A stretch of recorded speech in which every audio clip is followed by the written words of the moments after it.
আলেম ওলামাদের অন্তরের ভিতরে যেহেতু তাকওয়া আছে, তারা বিজনেসের ভিতরে কোনো ধরনের অনৈতিকতা ওনারা করবেন না, ভেজাল দেবেন না, ওজনে কম দেবেন না, মাপে কম দেবেন না, 2 নম্বরের জিনিস দেবেন না।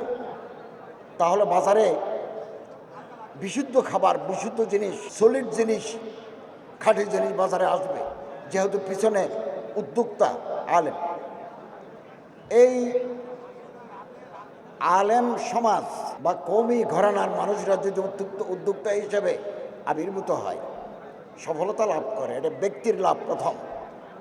আমার যদি এটা বিজনেস এন্টারপ্রাইজ থাকে, এটা আমার লাভ প্রথম, আমার পরিবারের লাভ, দ্বিতীয়ত সমাজের লাভ, তৃতীয়ত কর্মসংস্থান তৈরি হয়।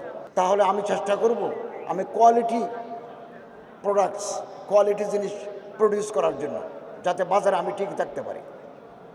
আরও লাভ, ফরেন রেমিটেন্স, আমার এই মাল যদি দেশের চাহিদা পূরণ করে আমি বিদেশে পাঠাই, তাহলে আমার ফরেন আর্নিংস বাড়বে। আলেম ওলামারা যদি বিজনেসম্যান হতে পারেন, পাশাপাশি ওনারা যদি কোনো মসজিদের খুতবা দেন, কোনো মাদ্রাসায় 1-2 ঘন্টা পড়ান, জিনিসও হলো এলমে দ্বীনের অথবা দ্বীন ইসলামের খেদমতও হলো।